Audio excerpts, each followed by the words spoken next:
Then let me start to say hello to all our participants to our very first data label supporters kickoff meeting. Can we have the first slide, please? Yeah. This is what we want to do today. I will introduce myself. My name is Birgit Bauer, and I'm coming back in a few minutes. We will hear from Professor Fidelia Caschini why to involve patients in data quality label discussion. We will hear from Enrique Bernal Delgado, introduction to Quantum, to the project itself. We will have some questions for you, and also we will do a Q&A session. That means if you have any questions, please let us know. We are happy to give you some input and information. And of course, we will do a short summary and we'll bring up some next steps. Next slide, please. So as I said, my name is Birgit Bauer, and this is my very first official act in this project in my role as one of the leads for patient and community building, also for citizens, by the way. I'm Birgit Bauer. I'm from Germany. I'm digital health and social media expert. I'm also a health data expert and a patient expert. And I'm the CEO of the European Digital Health Academy, what is a non-for-profit organization, also a consortium partner here in the project. And I'm also the project coordinator of Data Saves Lives Germany. As I said, we want to introduce you to the data labeling idea and all the things behind, and we want to discuss with you. We have two inspiring and informative talks, and I'm very excited to have both here. So Professor Fidelia Caschini and Enrique Bernal Delgado, and I will introduce them in a few minutes. And next slide. And before we start, I want to give you some housekeeping info. The session here will be recorded. Please be aware about this. Please give the speakers the time to finalize their talks before asking. So if you want to have burning questions, please write them down in the chat or give us a sign. We will absolutely open for it and we will answer it afterwards then. There will be also an interactive question and answer session for you. So maybe you see already the Slido we have in place. We will also give you some questions also to find out what your needs are, what your wishes or what your preferred themes could be in the data labeling field. And also, I want to ask you, please avoid the so-called jellyfish moments, also to keep the session crispy and also informative, and also to, I would say, save a little time for the good information. So, and now I want to come back to our first speaker. I want to say hello to Professor Fidelia Caschini. She's a professor of public health and digital health advisor of the Ministry of Health in Italy. She's a chair of stakeholders fora at the EHDS community and practice of HDAB and co-leader of the dissemination and outreach work package in the Quantum project. And she wants to talk about why to involve patients in the health data quality label discussion. Fidelia, the stage is yours. Thank you, Birgit, and good afternoon, everybody. It's a pleasure to introduce some little overview of why it's important that the quality label, health data quality label for patients, for the perspective of the patient. So I would show you, first of all, what are the data uses within the European Health Data Space framework. The next one, please. So the patient is the most important beneficiary of all data uses within the healthcare systems, especially in the European Union. Because if we think about the primary use of health data under the EHDS regulation that we are going to build, health data are very important to provide the best healthcare services to single patients. But also if we consider secondary use of health data, we can see that the patient remains the most important beneficiary, and exactly these are the projects, including Quantum, that are working to build the ecosystem of the EHDS regulation for the best uses of health data, especially in the interest of the patients.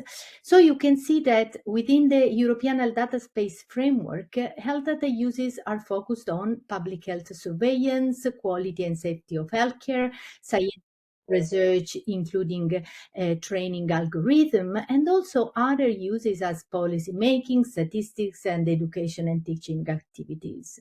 So these are examples, and I would like to show you one of these just to give you an idea on how is so important the participation of the patients in this discussion concerning the quality of data and the preparation of health data label. Please, the next one. So let's think about health data and data set regarding the use of this data to train algorithms for artificial intelligence. Artificial intelligence that now is a reality, and we are going to use it more frequently also for clinical decision support. And if you imagine that health data sets are used for this training, and if these data sets are of quality or not, the consequence is strictly related to the performance of these algorithms and the effect and on the patient outcomes, you can immediately understand how it's important to have a quality data to for the best train of algorithms. For instance, this is one of possible cases regarding diagnostic imaging in cancer care, and you can see that we are going to use in the clinical practice deep learning algorithms for improving the capacity of these tools to diagnose cancer, in this case breast cancer, but we are going to use in several medical areas. The next one. And this is another example. Also, you can use AI, for instance, for early detection and patient safety. So already in some countries, this is the case of in Australia, an hospital which is using a system based on AI that is able to analyze data from laboratory results and other kind of monitoring patients to provide a deterioration index that is able to suggest how to manage the patient to avoid critical situations. And this is this system is trained on health data. So if you have quality data, the results will be good results and good patient outcome based on this training. The next one, please. And this is another example, which is more related to research, cancer research. So this is a federated learning system that several research organizations are building right now in the European Union, which is named UKIM. And they are sharing a lot of data sets based on patients' data and imaging of these patients related to cancer to facilitate the exchange of this data based on interoperability and integration. But at the end, all these data are used to provide good results for research that will be used for clinical outcome for the patient. So the next one, please. All this example just to tell you that when we think about data quality, we have to think about what will be the use of this data for the benefits of healthcare systems and patients' outcomes. And you can see that within the Quantum project, data quality is defined by some elements that are part of the labels that we are going to prepare. And you can see that in this label, all the citizens and especially the patients can find relevant information to be sure that those information, those data are really quality, and the patient can trust this data as the base for research, for clinical practice, and for other information. So the elements that are established by Article 78 of the HDS regulation are regarding several aspects. For instance, this label will provide information regarding what is the dataset about. So what kind of information you can find within this label. And you will find information regarding what these data are about, and as what are the metadata, what is the what these data mean, what is the format, and so on. So we have also other elements that are related to the technical quality assessment. So for instance, if really this process to assess the quality of the data label of this data set is established clearly in this label. So for instance, if these data sets were analyzed according to their completeness or uniqueness, accuracy, and so on. And can find in the label information regarding the process to evaluate this data quality and what is the level of maturity of these processes that are about the review, the audit, the biases examination. So different aspects in the evaluation of the quality of these data sets that will be used for several secondary uses. And also other aspects as was dataset coverage, when this dataset will be available, so what is the time frame, what is the duration of the usability of these datasets that will be used for secondary uses. And also if this dataset regarding which is related to the label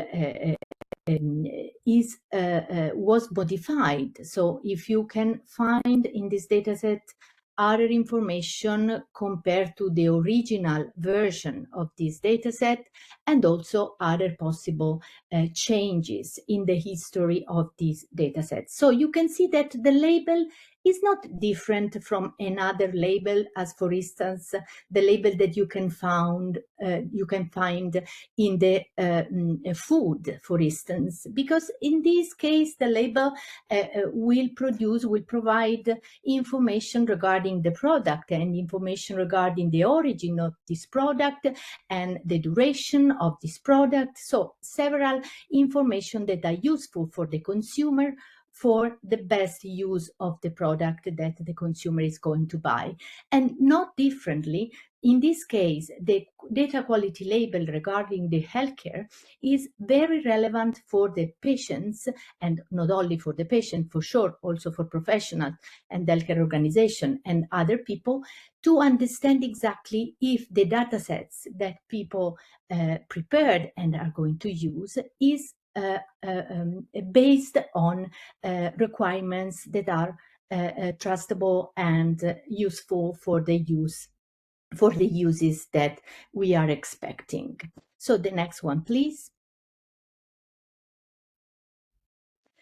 And you can see that we will have the opportunity to have labels regarding datasets of different health data categories, as established at Article 51 of the HDS regulations, because when we think about health data within the European Health Data Space framework, we have to think about so different sources of health data that could be useful for different secondary purposes. And you can see that most of these health data are strictly related to the patients and to the story, the clinical history of the patients. We which is who is the most important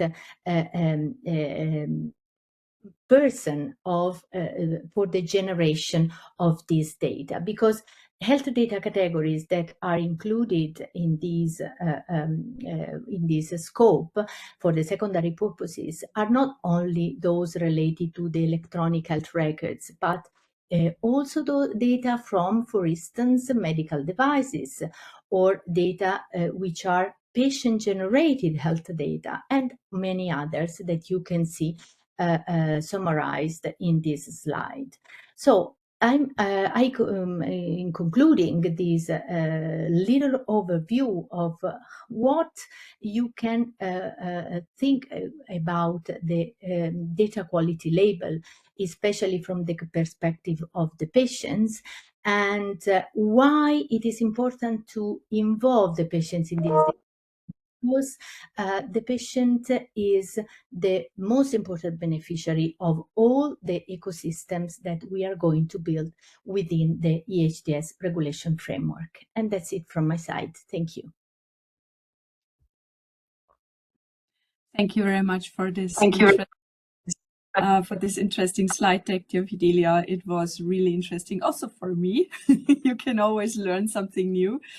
And now we don't have anything in the chat at the moment. So please, if you have any questions now, place them in the chat, or keep it if we are have heard our next speaker.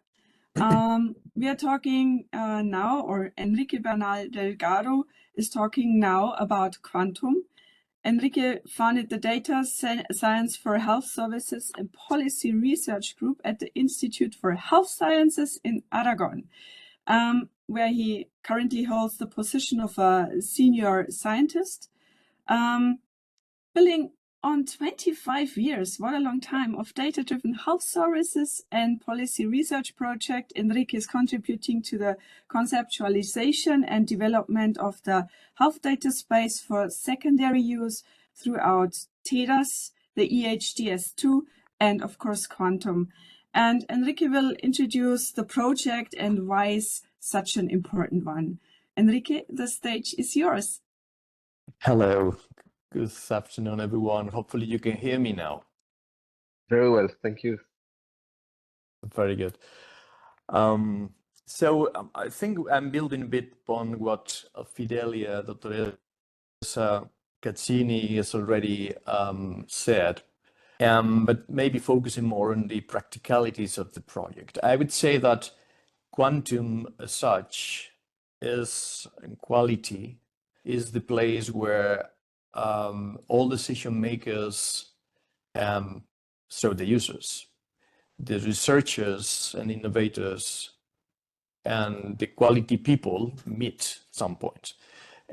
Because in the end, we all have the same interests. The data has to be high quality to produce what is meant to produce. If I can add something to what Dr. Caccini mentioned already, but also I would like to highlight a point on this, that maybe we have the idea that the concept of quality is universal. And this is quite of the challenges of this quantum project. Quality is not universal, fit for purpose. Depends on the purpose that is the single data set may be more or less high quality. So we have to take this into account while building. So this two ideas then is the place where we can meet easily, the conversations meet data quality, and the other one is data quality is not universal concept. But we are supposed to label the quality of the data sets in Europe in a general way, comparative way, for all the actors interacting with data in the European health data space for secondary use. So this is the background idea of quantum in the end. And then next slide, please. You can see here the consortium. The consortium is actually a compound of 3 types of members. Those are the beneficiary members. that represent those main actors in the development and deployment of the European health data space for secondary use. So you will find institutions or consortia that represent data holders, individual institutions and consortia that represent data users and health data access bodies in the country, although there are supposed to be or are expected to be in the future health data access bodies. This is an implementation. 35 partners in total from 15 countries, and then a stakeholders community, large one, as large as we thought possible. Not just as stakeholders, as you can see, Birgit here is co-leading one of the tasks within the project. We do have, you know, those other projects that are building the European health data space closely relate to our developments. This is the Health Data at EU Forum, Projects Forum, but there are many others working with data and producing some framework of interest for quantum as well. And then, of course, citizens, patients, though there are supposed to be the last bit of ultimately the final users or potential beneficiaries of the data. And then we do have an advisory board that is external and can help us to guide and rethink our developments at some point. So you see the variety of individuals interacting for these 30 months of project. Next slide, please. Well, Fidelia already mentioned, so I think I can basically skip that one. But what we are expected to do is responding to the challenge of Article 78, former 56 in the legislation. And then in the next slide, you see, and the two coming slides, you see what is the content of those articles. But let me first start with what it is supposed to be done. So it's supposed to be implemented in the European health data space. For sure, the label. But who is supposed to use the label? Who is supposed to implement the label here? So the label is applied by data holders. Any data holder that has been collecting data or processing data with the support of the Union or national public funding shall have a data quality and utility label. And we have to respond technically, we have to respond to this challenge. Every single data set in the Union that has been funded with public funds, either European or national, shall have this label. And it shall have a label that covers the element that Dottoressa Cassini mentioned already in the next slide. We have to cover elements in the label, elements about data documentation, about the assessment of technical quality, about data quality management processes, about the assessment of coverage of the data sets, information on access and provision of data, and any data modification that the data set may suffer. And there are a number of elements within each of these paragraphs that have to be taken into account. But let me highlight one point here. So there is a conceptual, let's say, conundrum that we had to disentangle in the conversation so far. In this article, the legislator has included elements that are purely data quality, the technical quality that is mentioned in letter B in the slide, along with elements that are talking about the potential utility of a data set, what we call fit for use, along with element that has to do with data holders' maturity, their capacity to prepare the data in a way that is consistent with a number of elements, along with fit for purpose. So the mixture of concepts in this small article 78 from the technical point of view is quite a challenge. So the effort in quantum, in pursuing a technical response to this article, has to be based in a lot of conversation, a lot of consensus, a lot of, decisions separating out these different elements to all of us being at the same page at the same moment in time. So this has been a big challenge for us. So next slide. Of course, we are not building out of scratch. We are building on what others have been doing already. And let me take two elements here and suggest to you to go further to these two projects, TEDAS and HDS pilot, because the outcomes from these two projects are those that have been inspiring the developments in quantum. So then, for example, in TEDAS, you have the conceptual building blocks for the development of the European Held Data Space for secondary use, while in the European Held Data Space pilot, these TEDAS concepts have been put in practice, real-life contexts, and see whether this concept apply or what is the scope can be applied in real life. So not building from scratch, building on what has been done. And let me also highlight, and this is in the Held Data at EU forum that I mentioned in my previous slides, there are a number of projects now in place we have to be in close contact with. TEDAS do, the continuation of TEDAS, the community of practice for the Held Data access bodies, where they are getting capacity to develop, to implement, to deploy the European Held Data Space for secondary use, where quality is also one of the big topics. So it's a large community of interactions in the end. It's not the technical work, it's also the policy work in place. Next slide.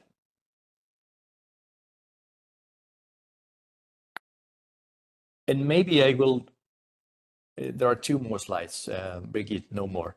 This one is just to highlight the backbone of the quantum project. So in the end, all these concepts translate in work packages, and the work packages are led by people that are interested in a number of things or have to be provided deliverables for these things.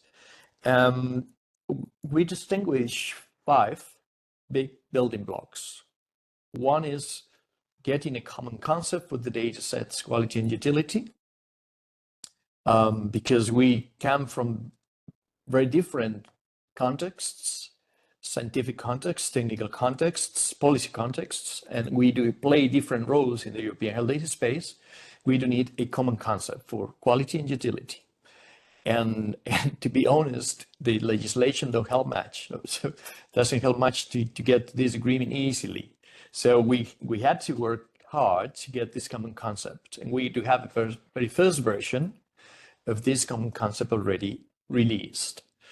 Second common concept on what is data holders maturity is also, even though we do have some standards, and there is quite an agreement on those standards of data holders maturity, we have to make sure that this applies to the European Held Data Space for secondary purpose, where the uneven capacity of data holders is actually the reality. So we have to take this into account. And we came up with one common concept already and has been released. First version of these 2 common concepts.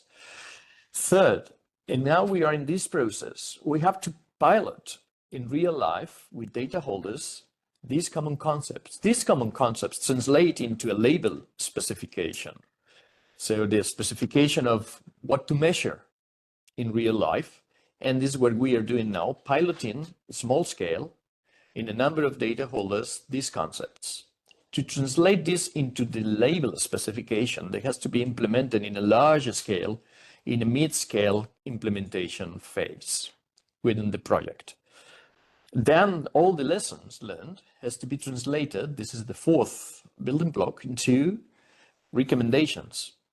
And the recommendations are twofold. Recommendations for the implementation of the label and recommendation for the upgrade of the label in the future.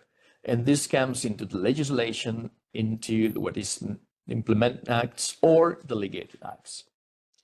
And last but not least is we are trying, setting up a long-lasting data quality community of practice.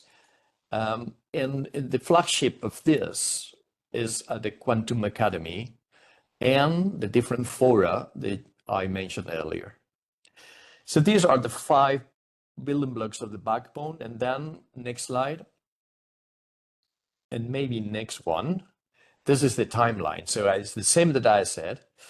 And then be attentive to these 2 publications that will be released very likely before Christmas break, where we collate all the effort done to get these common concepts that I mentioned in my previous slide.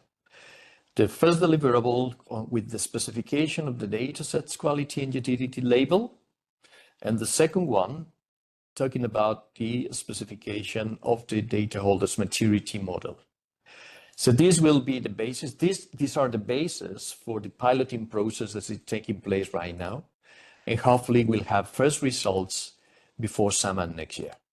And I think I can leave this here, Birgit. Thank you very much. Open for any question, suggestion, or comment so far. Thank you very much, Enrique. And no rush. We have enough time, so everything is fine now. Thank you for the great presentation. You mentioned 2 deliverables, what will be published before Christmas.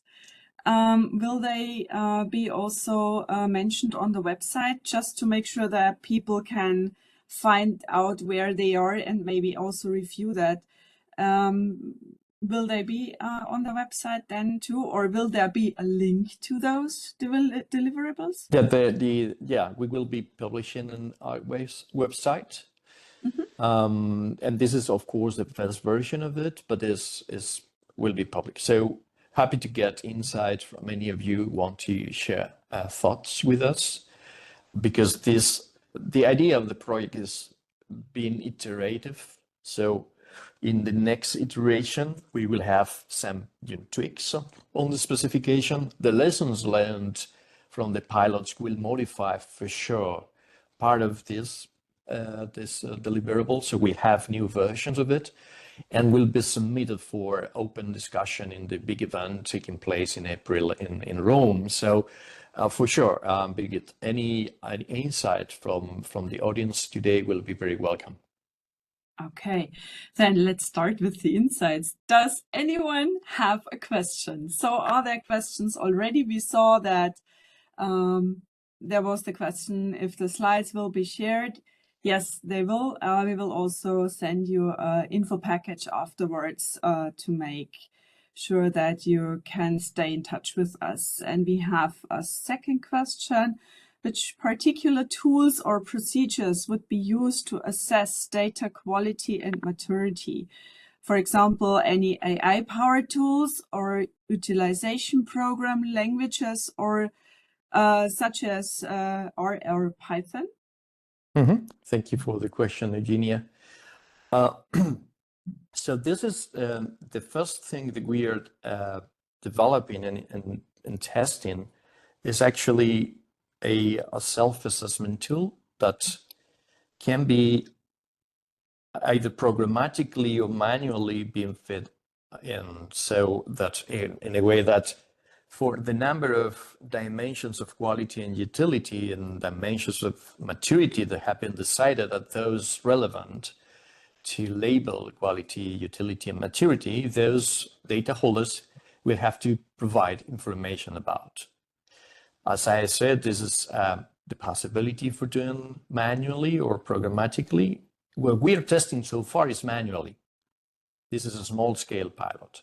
And the type of tool is a standalone tool that may be implemented in their own premises, or can be a website interface where they can provide info about their data sets. But at this point in time, what we want to first pilot is the concept in real life with real data holders, not just the utility of the tool, testing the concept, whether it's feasible for them as well, filling out the amount of information required, and whether the information as the way we've foreseen is practical enough. It may be SAM implementation in the future that allows more programmatic approach to it? Yes. Maybe R, maybe Python, maybe an AI. This is on the data holders. We don't want to step in the actual management of data quality within the data holders. We provide the interface for them to inform. If they implement something there, it's okay with us. The important point is not the input, the input is important, of course, because it has to produce the label, but it's not how the input is inputted into the tool. The point about the output is relevant as well. What comes out of the tool is an RDF or a JSON file that can be implemented into the DCAT standard for publication of data sets, data catalogs. And then the label will go to dataset in the catalog of data sets in the European Health Data Space. It will be the label in the end is a metadata within the Health DCAT specification. Okay. So in terms of input, manually or programmatically, any option available. We don't step in. We do not recommend the data holders to use one or the other. In terms of the output, the tool will produce these RDF JSON file that could be implemented into the DCAT specification for data cataloging. Okay, thank you. I hope that was a good answer for you, Evgenia. She says thank you. So we did a good job. What I want to do now is to ask you.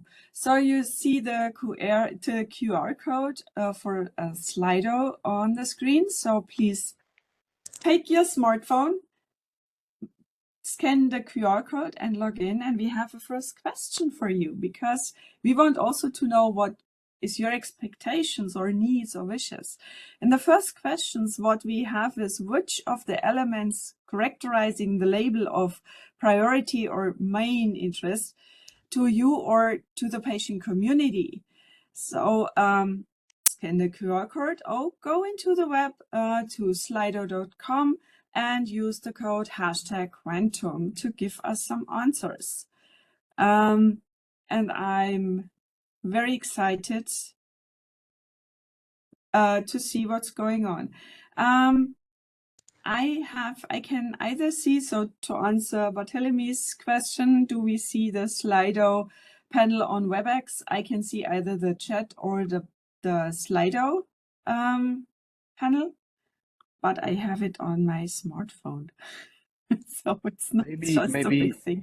To help people to respond, we can show again the slide from Enrique about the different elements that are in Article 78, right? Here. Exactly. This one. Yeah. Thank you for telling me.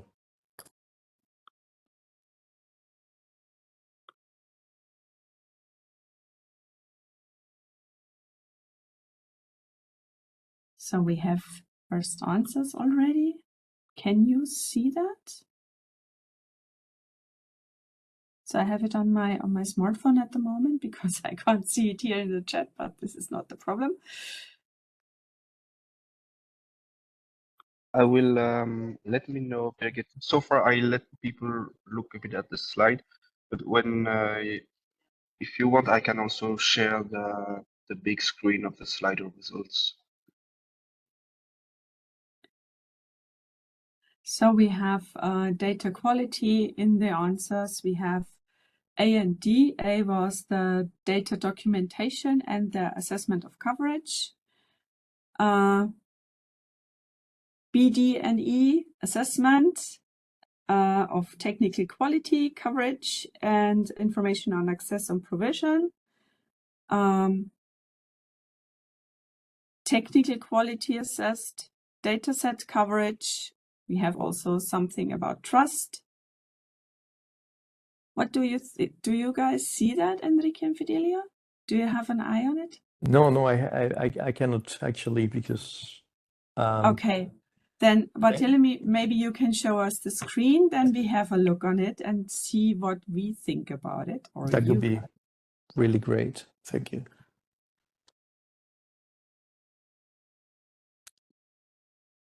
Here we are. So here we have the first question. So there is a point of trustworthiness. We have data quality. Integrity is a new one. Accuracy of data. I think that's an important point. What do you think, Fidelia? Do you have any thoughts on that? My first impression is that patients need to be reassured about the liability of the information and what is reported, and the quality in terms of not maybe is more important the type of information and the completeness and the liability of the information compared to more technical aspects. So something which is important considering the type of information that data set can bring for the outcome of the patients. And it is perfectly understandable, and it is in line for sure with this kind of perspective.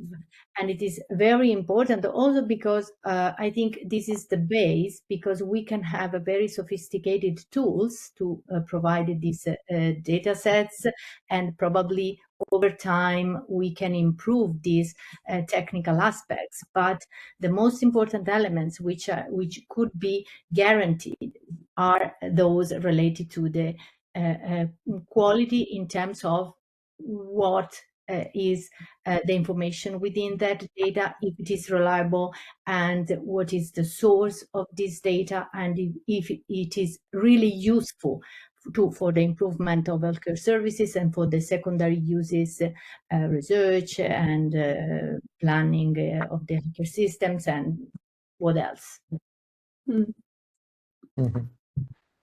I think it's also important for, especially for patients, to have that in mind also, that we need a secondary use of health data.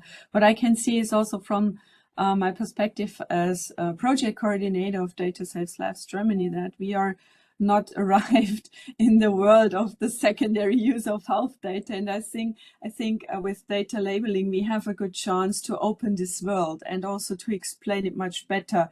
Why is it important also to use data not just for a primary aim, also to use it in a secondary way, also to make prevention or have a better research at the end of the day. And therefore we need a high data quality too. And this is what I can see is a need also from much patient communities at the moment, because there is not so much information outside. So I guess we will also maybe do some dives or deep dives into that theme too, also to make sure that people understand correctly what's going on. Any thoughts from you, Enrique, or should we go? Oh, we have the next. We have already the next. No, I was trying to figure out. It's just thinking out loud how much this map of concepts is actually matching the consensual decisions made by the data quality experts. Yeah. And there is a lot of agreement with IC and first look at it. In the end, it's a big concern, the technical quality, and seems to be a soft concern on data holders' capacity to manage data. And we have to balance both, because in the end, it's not just having a good data set that you want to use for a specific research, is having the data available for any purpose sustainably. And then this is on data holders' shoulders. And then the process matter here. It's not just the technical quality of data. For a specific purpose, we researchers are so used to is having the governance in place that helps data sets keep ongoing high quality over time. And this is a different matter. So we tend to use technical quality as the reference, but the rest matters a lot is my reflection. Thank you. Can we have the second question, please? Because I'm not seeing questions coming in, so we continue asking. It's very easily. Do you think data labeling can have an impact on the quality of data in the future? It depends, huh? Okay. Yes is moving forward.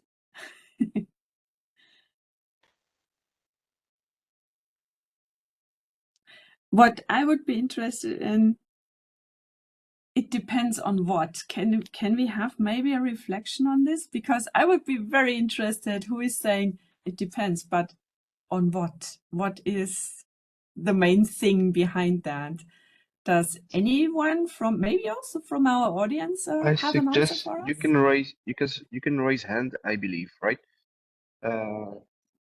So if you have an answer to, if you want to elaborate a bit of your answer, especially if you responded, it depends, feel free to raise your hand or even take the floor right away.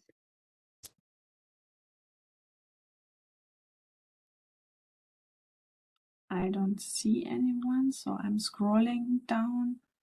But Birgit, if I may, I'm more interested in, because I can understand it depends and maybe 39% in total, but I don't understand the no. That's the other thing. Which is 11% of 44 or something. Is a huge toll. I mean, I'm an epidemiologist by training, and above 10% we say is a frequent disease. So I would like to know more about that. Any no I'm really curious. So we have some new. We have from Christian Träger. It depends whether the quality is self-reported or automatically accessed. Good. Evgenia says probably data labeling would motivate professionals to prepare more advanced data in the future. But unfortunately, nothing about the no. Yep. I'm really curious, please, guys, because actually I'm devoting a lot of time in this. So if you say it's not useful at all, I can get depressed. I need to know why. So maybe we do a second session next year about elaborating about that. About the nose. Exactly. Oh, 6%. Now it's dropping. Ah. And in any case, so it's not that frequent, but it's 6%. We have to research on that. we have another answer for the depends. What's the benefit of the data holder to improve their data? Actually, the three, I do quite agree with the three opinions sent out here. Maybe, yeah. So maybe I have some response to this short one, Birgit. So for Christian, there is a question here all time about automatically as access or self-reported. I could go for automatically as accessed, of course. But the point here is that at this point in time, the priority has been to think of any potential data holder, and there is quite an uneven distribution of capacities across Europe from that and across data holders. I'm not talking about countries. I'm talking about data holders. So we have, so to say, prioritized the idea that the more involved, the better, instead of those that can automatically do things. And then sending a clear message about automation, which is a different story. And this is in the guidance part of the work in Quantum.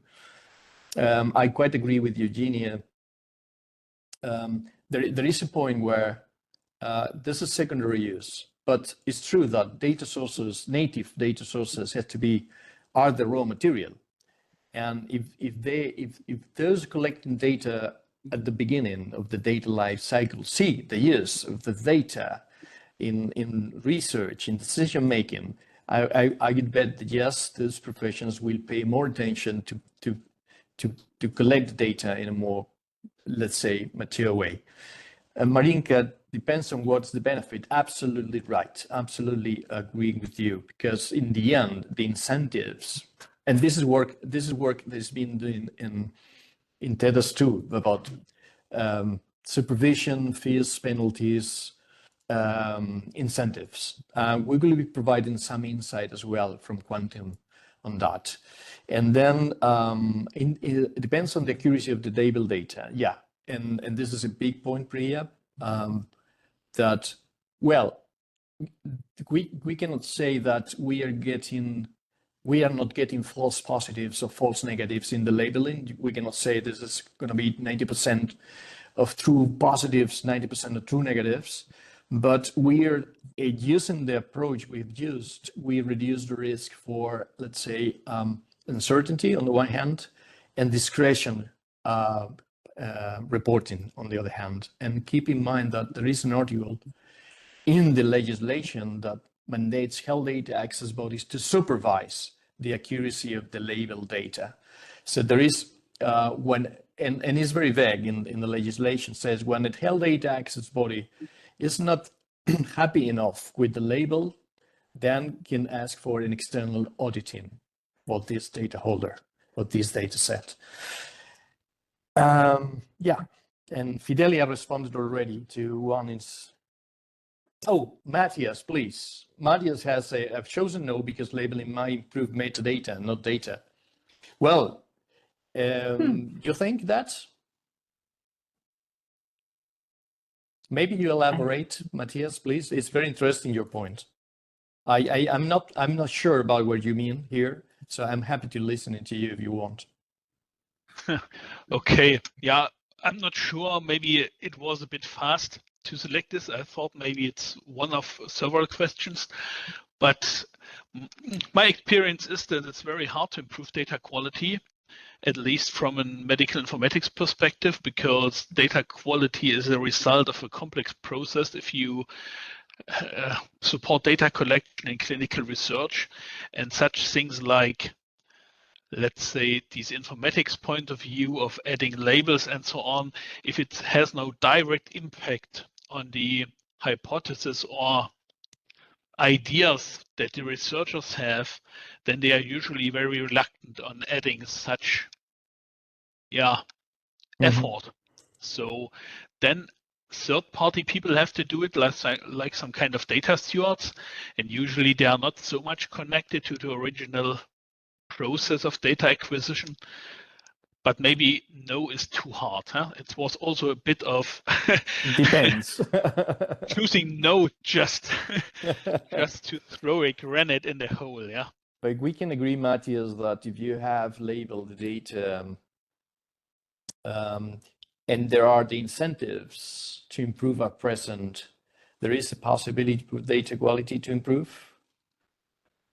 Because you say, well, accuracy is this high or this low, and coverage is this one, and consistency is this one, and provenance of the data is not clear anymore. So, and then if the incentives align, there is a possibility for those having this information to improve. Is a means. It's not an output. Is a means, I guess. Very interesting discussion. We're finding out more and more. I said to Bartholomew he should start the next question because this is one of the important ones, I would say. Would you like to know more? And if so, and I know time is flying here, about what do you want to know more? This question came also, I think, Fidelia, this was also your question, also to find out what can we provide you during the next months on content, themes, or maybe also answers to the questions you have. And I would love to run with that question because I think it's one of, I really agree, it's one of the important ones. And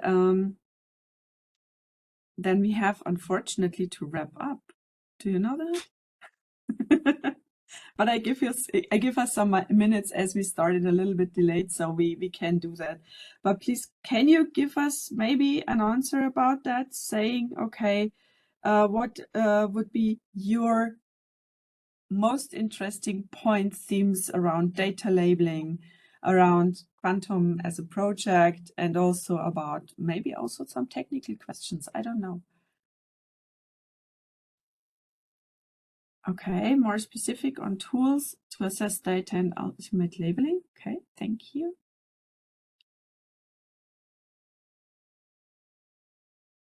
Fidelia, what do you think about the discussion? I think that What is your... this is a good opportunity for all the people here today to give us inputs to collect for future discussion and for future webinars. So please feel free to express your curiosity or needs, because it will help us to provide more and detailed information for the future, to continue this kind of discussion and also to go deeply into the aspects of the projects. Meanwhile, Yael has posted our social media accounts and also the website in the chat. So if you want to know more, you can also visit our website. There is also an email address. Pia, you have asked for any community who is working or open for discussion. Please let us know. We are here.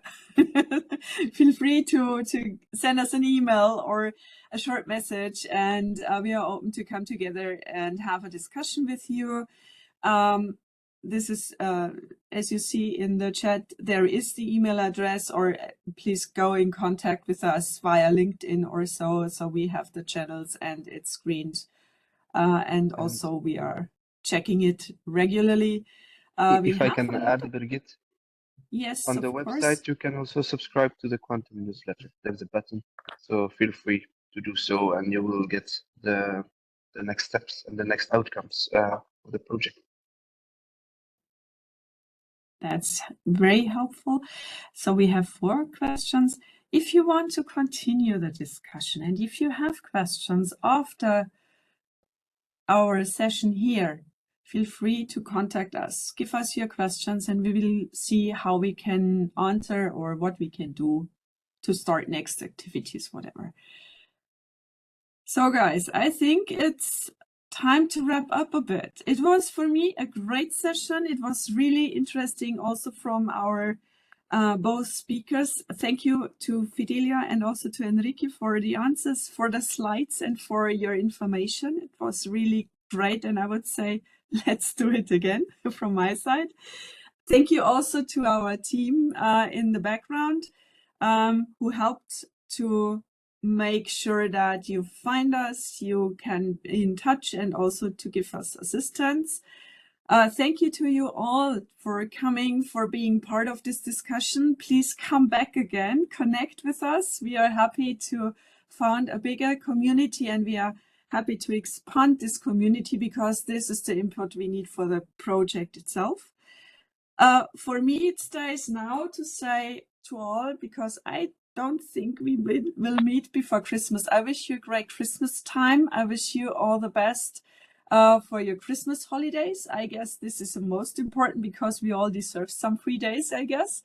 And I wish you a great start into the next year. And I hope to see you all back in 2025.